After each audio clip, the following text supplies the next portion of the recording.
This is Hashtag Impact, a podcast about stuff that matters, and I am your host, Regina Larco. Hashtag Impact proudly ranks in the top 5% of all podcasts globally, according to Listen Notes, and this is because of you. Thank you for listening. This episode is special. It's special because the woman I recorded with, Tanja Wessels, has been one of the earliest and biggest supporters of Hashtag Impact. It's special because we got to record it face to face in a cafe in the city center of Hong Kong. We sat just by the window on comfy lounge chairs, Hong Kong's signature sky rises surrounding us, and the coffee maker grinding beans in the background, creating such a cozy, comfortable setting for our conversation. This episode is special because we go back to that very first live recording we did with Redress founder Christina Dean back in 2017. As this live recording made a massive impact on a lifestyle choice Tanja committed to ever since. This episode is special because you will also get to hear the voice of this year's Hong Kong Prize winner at the Redress Design Awards 2021, Sai Lau. Her design philosophy is to always find beauty in things that are odd and imperfect, and I'm really excited for you to hear her story. This episode is special because you get to hear about Sustainable Development Goal 12, responsible consumption, and why it is such a tricky one globally, but especially for us here in Asia. If you want to become part of the conversation, I invite you to join us for our monthly Hashtag Impact Club virtual coffee break from wherever you are in the world. There we celebrate our action steps as well as our big wins and fails on all things change making. Join us over at hashtagimpact.com/club. Let's begin.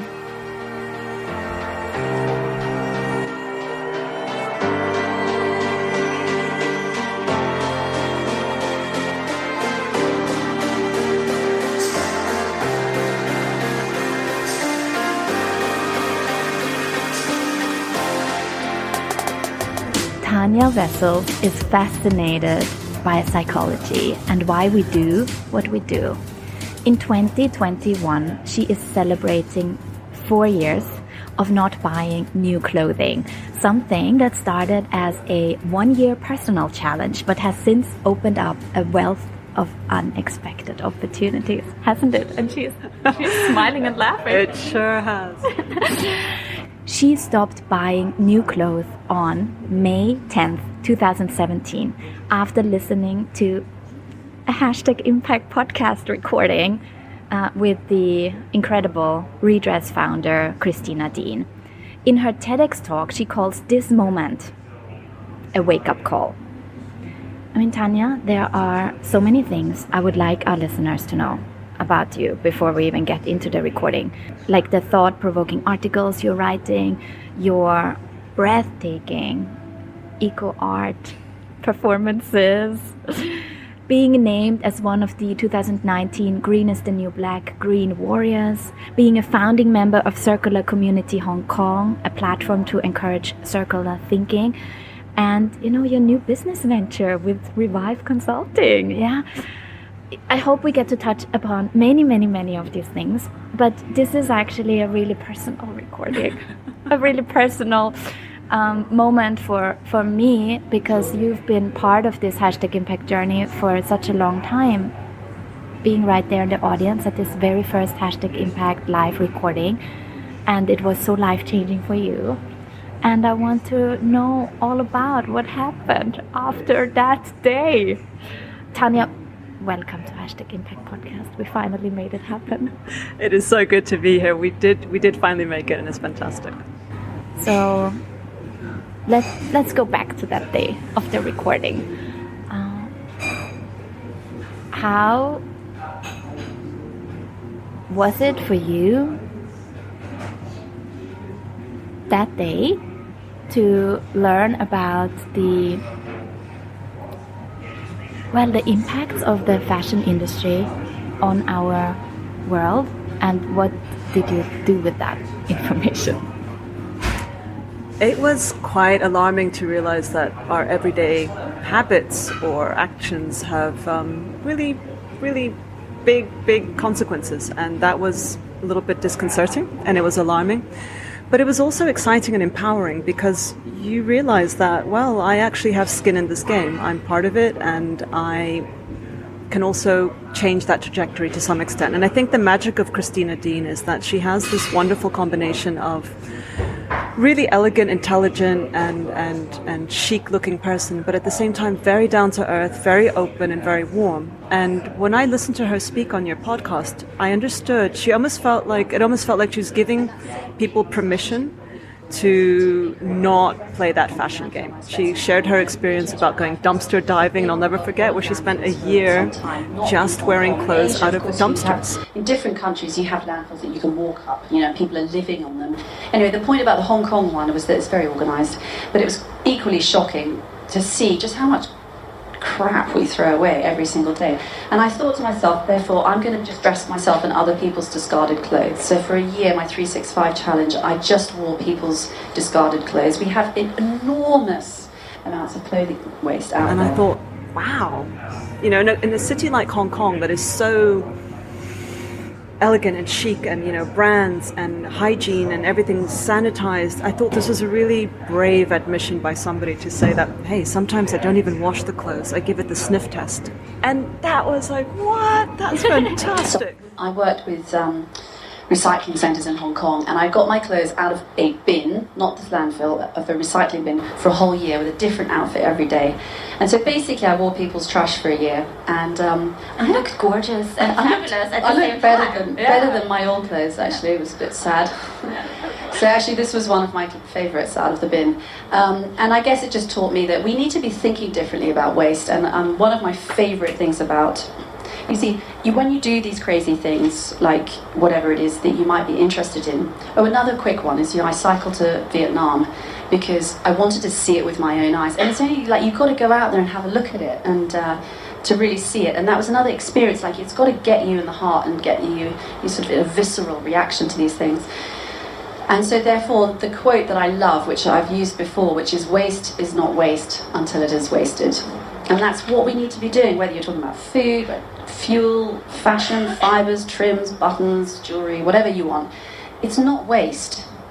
Sarah, with the waste that drove you at Lane Crawford, or the fashion waste rather, perhaps not specifically just retail waste, it's not waste. You've got buyers.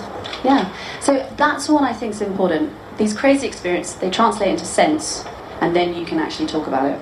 So I thought, okay, if Christina can do it, I'm going to give it a go. So I told myself on the 10th of May 2017, for 1 year, let's see what would happen if I didn't buy any new clothing. And I posted about it on social media, and the responses were quite eye-opening. Some people were like, that's not a big deal. And these were people in the US. People in Hong Kong were more like, are you sure? That sounds really scary. Are you okay? And so you could tell the different responses from where people were. Some people didn't bat a lid. Other people were completely concerned about my well-being. And then some people were a bit cheeky, I guess. They were asking, but what are you going to do about your underwear? And it hadn't really crossed my mind at that time, but there I was out there for the public to discuss my underwear. But you put yourself out there, and you're going to have to roll with what comes. But it was the beginning of something that I'm still doing today.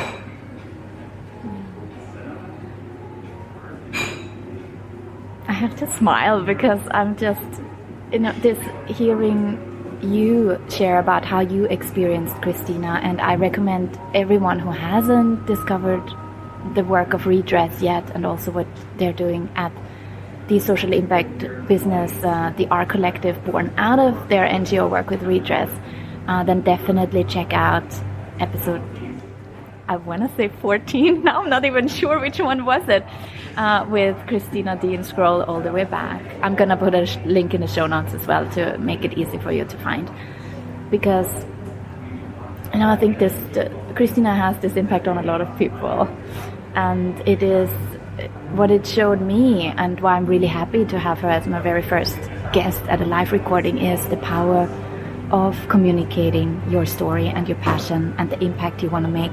Because in the end, if you're just one person, yes, your actions matter, and every little action matters. But if you have the gift and the courage to try to bring other people with you on that journey, I mean, look at the impact you can make then. And I think this is something that I find oftentimes when I'm speaking to very humble change makers, that I call you one of those as well. You know, you, by putting yourself out there with that message, and then with all the other things that followed as well, you are also making a huge difference with your actions. And I actually want to bring up Paul. Paul. The ball, the plastic ball. I want to bring up Paul the plastic ball. Tell me about Paul. Paul. So Paul was born out of the Green is the New Black event in Hong Kong, which was 2018. Yes. Thank you. I was kindly invited by the organizers to not only give a talk, but also to create some art. And I thought that one thing that was really getting my attention was this cling film that we see being used in very discreet ways. So cling film at that time and at this time wasn't quite the headline of the plastics conversation. Everybody was all about the straws and single-use cups, and quite rightly, and plastic bags. That was like the crowd pleasers. But quietly in the background, cling film was wrapping sofas, it was in supermarket crates, it was everywhere, and large volumes of it, and nobody was talking about how you recycle it or what happens to it. It was just a given. And I thought it was time for its stage center moment, and so I decided to create a large cling film bowl, which involved me making buddies with the people in my local supermarket and going on regular journeys there to go and collect cling film that was being discarded from deliveries. They were very confused initially. My Cantonese is not that good, so there was a lot of sign language and kind of like performance going around this exchange. Over time they got very used to me, and they would keep the cling film in the bag for me, and I would come home with bags and bags and bags of cling film, and I would just roll it into a little ball, and I would keep on adding layers, much like a dung beetle rolling dung. I was rolling cling film. Half my apartment was covered in it, and my husband very gratefully was like, yeah, sure, do what you need to do. So there we were, living with our cling film, and I made this 13-kilo bowl, and I dragged it around Hong Kong with me. A, because I needed to get it to locations. But then I started realizing people's reactions were really entertaining. So I would just take them for walks. And people's reactions were part of the performance. And I would hold them over my head, and I would drag them up streets. Hong Kong has many steep roads, and I would pull them up and I would roll them down. And it just became part of the experience. So Paul the Plastic Ball was probably my first kind of public experience of collecting waste in Hong Kong and just making it a showcase. What happened to Paul? So Paul had many iterations, and he was quite heavy, and then he got rained on and he got wet, a whole bunch of palavas. But then he was invited to be part of a UN public art piece in Hong Kong by Keisha Hanman, and she wanted to, so I took him to a university because I couldn't keep him at home, he was too big. So one of the universities kindly gave me a space, so I dragged him to this university, and then he was held in one of the rooms for months until he was ready for the UN art piece. He had many iterations, and he inspired a few other performances, and eventually he came to his recycled end. It was a moment of gratitude, but he also needed to go because he was really heavy. Really heavy and wet. When we're looking at the Sustainable Development Goals, SDG 12, responsible consumption, is one that is a tricky one for Asia in particular. And you've lived in Asia for many years now. I know you were for a long time in Cambodia as well. You made Asia your home. And now, especially with the challenge you gave yourself, that really has become a lifestyle of not buying any new clothes anymore. Especially when it comes to second-hand fashion, this is something that is a topic that's not easy to promote here in Asia. What kind of conversations have you had around this topic that were maybe the most eye-opening as you went into this journey? I think the consumption question is pretty global, and for a long time, a lot of that consumption wasn't necessarily coming from Asia, and it comes from, we have to define what we mean by consumption as well, but I think, I don't think it's strictly an Asia problem. I think that sometimes, when I'm talking about sustainable fashion or secondhand fashion in Asia, I think culturally sometimes there are some obvious differences, that there might be beliefs around the energy of previous owners for garments, and that people don't want to take that on, or there's a value signaling between you can't afford to buy new clothes, so you buy secondhand. So there's that poverty social messaging that comes with it as well. I think in Cantonese the word for shoe also, I might be wrong with this, but sounds like a sai. So the idea of buying secondhand shoe or rhymes with something negative. So people will never conceive the idea of buying secondhand shoes, for example. So within the different fashion garments or fashion as such, there's a lot of resistance that might be cultural. And I think to some extent in Europe and the US that might not be so prevalent. But then people have their own hang-ups there as well. So I think there are different shades on this spectrum for everyone. But I think with sustainable fashion in Asia, at least in Hong Kong, which is my most familiar experience, we don't have that many options. So people, you kind of, as much as I love it, I do acknowledge that it's not always easy. Like if you need to have a pink dress that is above the knee in your size, it's not just going to come to you, right? You do need to plan, and I had experience with this recently. So I think there's a limitation around the availability, so the convenience. Then there's all the social conditioning around it. And then there's just the love of new stuff. There's something to be said for that. Seasonal drops, new fashion collections. I don't know how many seasons we have right now. Secondhand fashion isn't necessarily going to keep up with that. So luckily in Hong Kong we have things like the hula, which is luxury. So if you want your designer fixes, that is available, and you also have vestiaire. You can order things online. So it does cater to those markets, but very often people in those markets don't want to buy secondhand. So if you are buying Chanel, if you can afford Chanel and you're a regular buyer, you probably are not going to be looking for the last season stuff. You're probably going to be on the list to get the new stuff. So there is this dissonance, or this disconnection that is economic, social, conditioning, status. There are lots of nuances, which really gives us insights into why people do what they do. But I think the challenges in Asia, the most immediate ones I see is probably availability, because those who do buy are regular, and they're sold on it. They probably just want more options. And now we have to give a shout out to the rather new redress store in Sham Shui Po, yes, right? Yes. So there's a new address. I'm going to put that in the show notes as well, if for our Hong Kong listeners to find beautiful second-hand clothes that at the same time also then support redress and their work.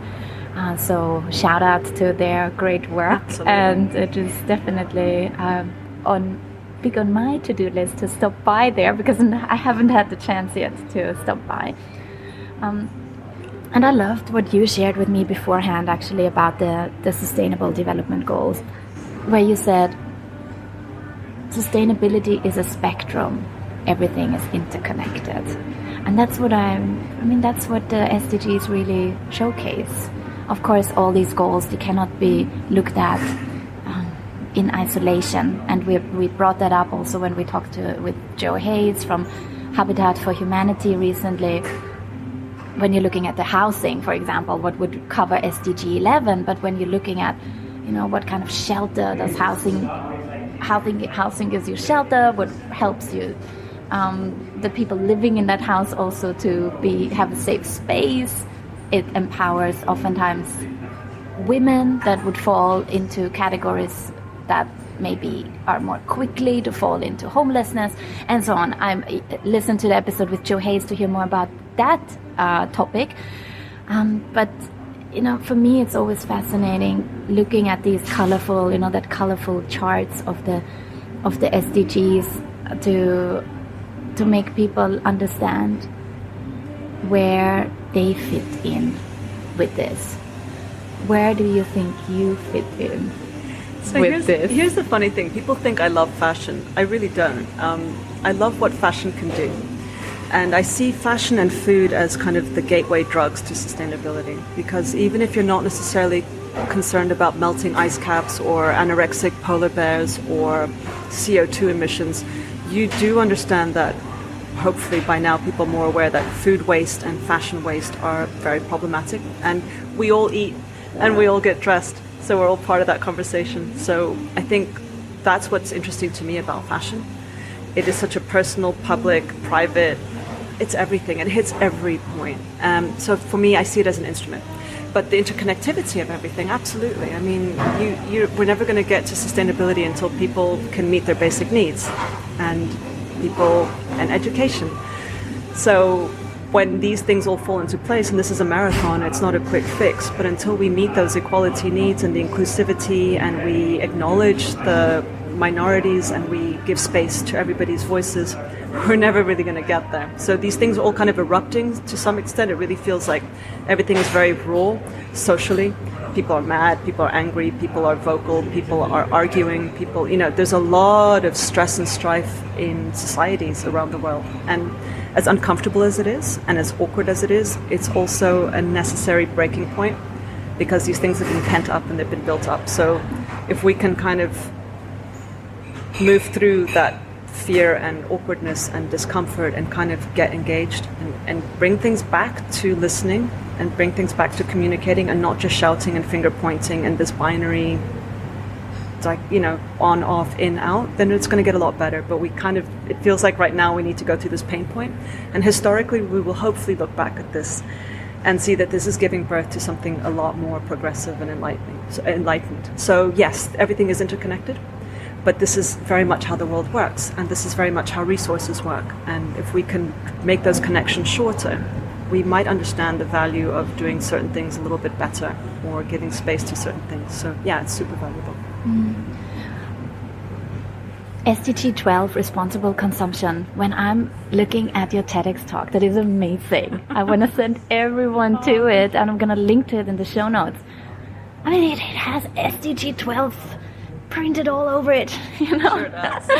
And can I just read a little bit from the intro of your TEDx talk? And I mean, please, listeners, promise me to watch it after you listened. In this talk, Tanja Wessels will help us reimagine our connection with material world. The subtle marketing message she heard throughout her life across all industries, not just fashion, was that I am broken, and that there was something on a shelf somewhere that could fix me. So, I mean, this is not just fashion, right? Consumption in general. Absolutely, I'm so... you hear it in my voice, I get all fired up about that as well. Because you know what helped me step away from consumption in general? Going into freelance work. Oh yes, that will help you. Not having like a paycheck anymore. This was my... that was my wake-up call of going cold turkey, feeling like and it was also the fast fashion where I would like just buy myself a quick jumper because just to reward myself for a hard day at work in my early days. But why is it, can we get a little bit philosophical about it here now as well, why is it that we humans feel this need or urge to consume? There are many schools of thought on this. Just to keep it quite simple, I think that according to psychologist Marissa Peer, she believes that we're driven by two fundamental forces, the need to belong and the fear of being excluded or somehow kind of not belonging to the pack. And this is kind of very old, goes back a long time ago. To think about it this way, you know how women frequently go to the bathroom in groups? So let's step back thousands of years into this African savannah where women, if they needed to go to the loo, they would be squatting or they would be vulnerable on the floor. They couldn't see what's happening behind them. So by having this group of women around them, they could protect.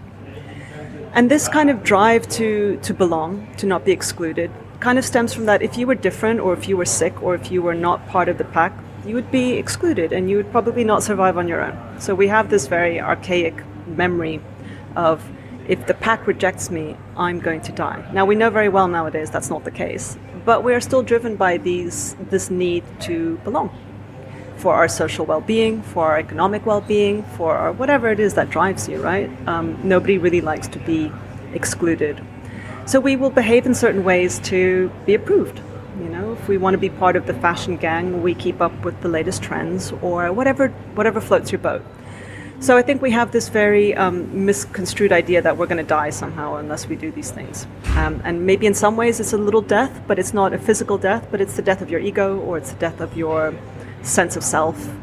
So I think we're still kind of trapped in that thinking. And everything around us encourages that, from the marketing perspectives, from the branding perspectives, from social messages. Everything feeds into that: do not be different, do not stand out. Or if you are standing out, stand out with this brand that's going to help you stand out. So there are 1,000 different flavors to it, but the ultimate goal is still to hand over your money to this company, business, enterprise, etc. And there are lots of persuasive ways to do that. You know, buy now, this trend, this celebrity has it, on sale only now. You know, so the actual techniques are relatively consistent. And we go through different phases in our life. When we're young, we want to have, you know, whatever t-shirts that everybody has. When we get older, it might be a watch. It might be belonging to a social club. At the heart of it is this desire to belong to whatever we deem relevant at that point in our lives. And this is not always a bad thing. It's just when there's always a price tag attached to it, you do have to wonder if buying things made us so much happier and really brought us that joy, we would be the happiest people on earth, because for many people on this planet, not all of course, but for many people, that is very much available. Shopping 24/7, having things delivered from every corner of the world, from Peru to Paraguay to Paris. So we should be really happy, right? But yet, it's not really how it's panning out. So what is it that what's really driving this? Did you notice your feelings or your moods change then when you stopped consuming? Yeah, I had so much more energy to not be in that media maze of cycles of seasons. Like, if you step out of it and you couldn't care less if this season's color is coral because Pantone said so and every collection is revolving around that concept, if you step out of that and you just say, I'm not going to play this game anymore, guess what? You don't drop dead. You still have friends. You probably have a lot more time on your hands, and you just have this sense of liberation, because it's like, I'm not going to play that game anymore. And then you start embarking on a whole different kind of experience. But for me, it's been extremely rewarding, because these systems are designed, honestly, with one goal in mind, and that is to exchange cash. Nothing wrong with that. But at what point do we step away and we say, actually, there's probably a lot of better things to be doing with my time and energy than to make very wealthy CEOs become wealthier. And kind of everybody else along that pecking line just suffers and bears it, be it planet, people, animals. It's kind of really messed up. Not playing that game anymore. I love how Tanja puts that. Before we continue to hear Tanja's advice on what you can do today to take your first step into a sustainable lifestyle, I want to bring up the Redress Design Award. It is the world's largest sustainable fashion design competition, organized by Redress. Yeah, that's the Redress, who was founded by the Christina Dean, who inspired Tanja so much on her own journey into a circular fashion lifestyle. And Tanja actually sat right there in the audience at the spectacular center stage in the heart of Hong Kong for this year's Redress Design Award show. The Redress Design Award works to educate emerging fashion designers around the world about sustainable design theories and techniques in order to drive growth towards a circular fashion system. I had the chance to speak with this year's Hong Kong Best Prize winner, Sai Lau. What stood out about Sai's sustainable designs, to me in particular, is that they were inspired by her own personal journey and mental health struggle with ADHD, attention deficit and hyperactivity disorder. Sai is 20 years young. This was one of her first ever podcast interviews she gave. And after we recorded, she asked me why I invited her to come on the show. Well, after you hear what she shares, you will understand why.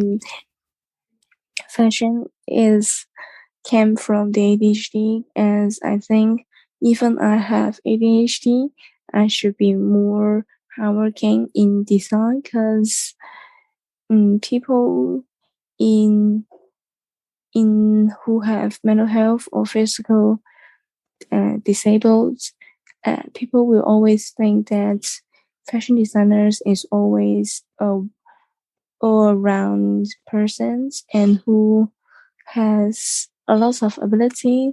But I think that if you are more hardworking, you can succeed it too. Yeah, even you have some imperfect things. I really want to thank all the people who makes me to the finalists and makes giving me a lot of advice on sustainable fashion. And as it is the second time for me to participate the Regents Design Award, which is really touching for me. And I think it's really meaningful to design in a sustainable way, as it will help people and help the world. Yeah. And I think the more is we need to change the people's mindsets that they should be sustainable and they should not buy those fast fashion, as it will cause a lot of waste. Because I used to be a fast fashion people that buy lots of clothes every week, and I just wear the clothes twice a week, which is very, it causes a lot of waste. Yeah. I can imagine maybe your friends or your peers, people in your age, there are probably a lot of people around you that are still very focused on fast fashion and buying new clothes every single week, just like you described, like you did in the past. How are you talking to your friends then about that, to try and convince them that they shouldn't buy so many clothes? Or when it comes to your family, for example, how do you talk to your friends and your family about your passion for sustainable fashion? How do you convince them that they should also start to care? The first thing is trying to buy some sustainable fashion as a gift to give them, and told them to buy some sustainable fashion rather than the fast fashion, as it will cause a lot of waste, and convince them by action, I think. Yeah. It takes so much courage to show up in the way Sai did, with her story, with her talent, with her imperfections. Connect with Sai on Instagram at sai.lau.official. That is spelled psy.lau.official. And as we continue to hear Tanya's story, I also wanted to know from her what feelings it triggered as she started to expose herself more to the fashion industry's enormous waste challenge. I think I felt disappointed that I kind of didn't see it sooner. And I felt angry and sad and depressed about the state of everything when I understood, like in 2015, when I started seeing the headlines and just understanding that something bigger was going on and that people weren't taking care of it. And then I would go to the supermarket and I would just see coconuts covered in plastic and just things that do not need plastic. Everything was just wrapped in it. It's like we didn't even care anymore. Like we'd just given up. Like it does not matter. And I don't have children, but I remember thinking that I do not want my nephews and my niece to walk into a supermarket and see a coconut covered in a polyester fruit foam sock and think that that's normal, because it's not. And what are we saying? And that really bothered me. Like, how do we ever communicate the value of things if this is just normal, this is legal, this is around you every day? It really kind of freaked me out. And the moment, and I'd seen it for a while, but one day I was in the supermarket and I saw this coconut and I lost it. My mind was racing. It was going 1,000 years forward. I was seeing devastation and wildlife dropping dead and heat, but my legs wouldn't move, and I just kind of understood that something really weird was going on. And I went home and I Googled it, and I understood that there's a thing called eco-anxiety, which is a extreme concern about ecological collapse. And I understood that was what was happening to me. Today, thankfully, it's a lot more commonly discussed. And it's called a few different things. It's not just eco-anxiety, climate, I don't know, there are a few different ways to describe it, but at the heart of it is this overwhelming fear of environmental doom. And so it was also about fashion, but it was just a general thing. Christina opened my eyes to the possibility of using fashion to communicate that. But I think it's just irresponsible consumption all around. I found something beautiful you wrote in your blog. I was really digging out everything. I could really get lost in the things you have created and put out there. Really, it was such a joy to actually look up. Oh my God! All this life you lived in the last few years, and I wanted to bring this one up. So once you started saying no to the fashion consumption, at least there was this maybe revelation that you had. And I'm reading this now from a blog post you wrote around a year ago, where you shared about how going into secondhand fashion reignited your fashion mojo. Loving that title, by the way. And you said, I completely tapped out of trends, seasons, must-have items. My new style was dictated by what fit me in the local charity shop. It felt like the clothing now picked me instead of the other way around. Does it still inspire you that the clothes pick you? Do you never miss like just going and buying something new, like that pink dress that you were looking for? I don't miss that at all. There was this incident for the TEDx talk where I needed to have a very certain garment and I couldn't find it in the right time frame, and that then I really understood, ironically enough, giving a talk about material waste, how hard it can be, because you're quite limited in terms of camera and lighting and colors. And I just didn't have what they were asking for, so there was a panic moment there, and I understood how friggin' hard it is to do that. But that was one time in 4 years, and to be quite honest, no, I don't miss it at all. And the tighter, the less options you have, the more interesting things get. And I think we see this in life. When people say, oh, I've got so many choices, they kind of get analysis paralysis because they're just kind of overwhelmed. But when you have a few choices, you're like, I'm going to make that work. And somehow that has been the case. So I've let go of my ego.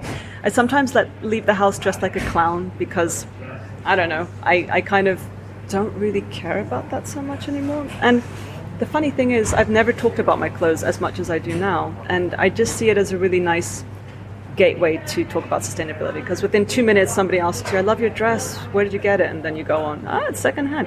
And then the conversation becomes about a lot more interesting things than the dress. So to me, it's just, I feel like a human billboard for sustainable conversations, because nothing is about the actual garments after 5 minutes. And that's way more interesting, because unless you're designing the clothes or you're creating something, what's the value in really boasting about paying a lot of money for something that you didn't even make? So I've always found that kind of branding and fashion and super expensive clothing a little bit silly. I understand the craftsmanship and I respect that, and I love beautiful things. But let's face it, a lot of the fashion prices that are ostentatious today are not that price because they're beautifully made. They're that price because somebody has artificially hyped that up. And it's a bit ridiculous because we're all being taken for a ride and we're paying for it. And that to me is a bit sad.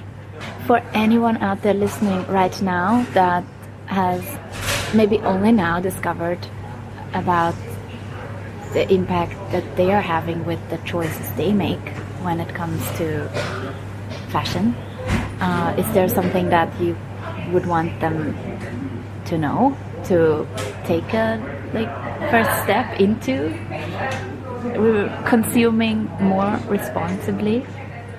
I think the overarching thought in sustainable fashion, at least, is just that there's too much. There's too much consumption. And even if you're making sustainable clothing, the volumes that people are producing are not sustainable. So you can recycle all the textiles you want, and you can do all that stuff, but you're still consuming resources. So that's the problem with a lot of fast fashion brands who talk about being sustainable. Very few, if any, are willing to talk about the volumes, because there's an economic model that they operate off. And so I think for anybody who wants to get started, the overarching theme is just less. So, some people choose to only support sustainable brands and go for local brands as smaller brands. Great. I mean, I have no value judgment around these things. People need to do what works for them. I just don't have the bandwidth or the interest to keep up with all the changing labels, regulations, shifts in companies. Like one day a company is green, the next day they're bought by somebody who isn't, and that changes the economic model, or there's greenwashing. There are a number of variables, and my personal stance is just secondhand, and even that's problematic. It's not the answer to everything. Secondhand within itself sometimes gives people this license to just shop recklessly because they're going to give it to charity. That's not the answer either. So any way you look at it, less is always the better way ahead. So if you're just starting, support local brands, support people who have good ethical practices, and just buy fewer garments. Look after them better, wash them better. People don't always think about that, but don't wash them at high temperatures. Don't use drying machines. Just a few steps, get rid of stains, upcycle, mend things. There's a lot of ways to go around it, but you need to overcome that itch to have new at large quantities. That's kind of, I think, one of the biggest hurdles, because we've been so conditioned to respond to that. I could talk for hours with you, and there are actually so many more topics I wanted to touch upon, but I knew that this was going to happen, and that we cannot talk about everything. So everyone listening right now, actually, I want to encourage to follow your journey, just to get in touch with you, and we're going to get to that, how they can do that. But before, you have to go through the quick fire round with me. Okay. Are you ready for this? Sure. Making an impact means being your true self. Who inspires you in the way they are tackling the sustainable development goals? I would say, and I know this sounds a little bit trite, and this is a quick fire round, but every single person who actually steps up to the challenge, and they can be big names, small names, doesn't really matter. This is not about the social approval. This is just about not being an asshole to the planet. What could everyone do right now to make the world a better place? Slow down with your thoughts, with your need to keep up, with your need to buy, consume. Just slow down and look a little bit inward. I think that's something that we could all do right now. Yeah, so actionable. Thank you so much for this, Tanja, for doing this with me after all this time, being such how should I say it, such a cheerleader for the podcast as well. Thank you for always encouraging me to keep going. I really appreciate it, and also for sharing your feedback as well. I have to put this on the record that thanks to you and your recommendation, we have one of the most inspiring change makers, Jill Robinson, who is the founder of Animals Asia Foundation, on the podcast, and this was thanks to you actually recommending her to me in the first place. So thank you for that. And now that we heard your story, I want people to find out even more about you. Where do you want people to reach out and connect with you? So there will be a new website coming up. I'm building a new business with a partner called Revive Consulting, and we will be launching our website soon. In the meantime, I'm on Instagram as Tanjarina, Tanjarina, or also All In by Tanja. So that's more sustainably focused. Fantastic. And I will put all these links in the show notes as well. Thank you so much for today, Tanja. And thank you for being so expansive with your offerings and doing so much for the podcast and sound world, and making yourself available, and the workshops and the lessons. I'm actually going to take your podcast lessons soon. So, hey, right back at you.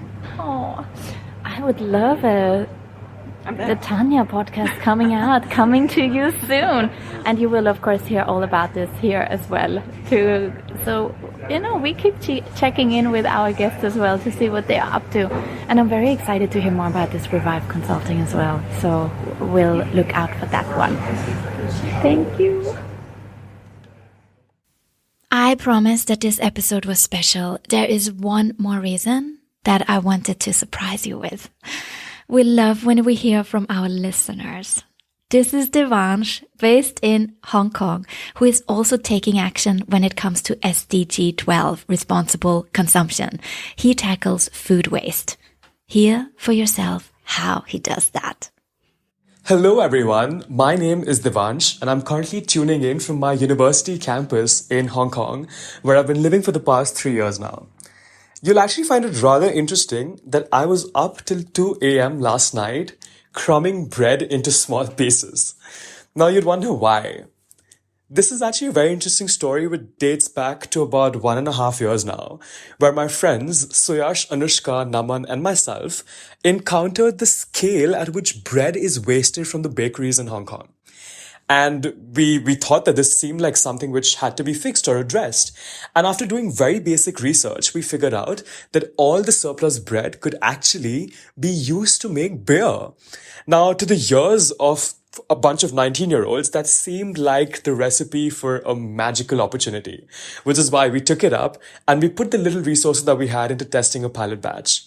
And after the proof of concept was done, the beginning of Breer happened.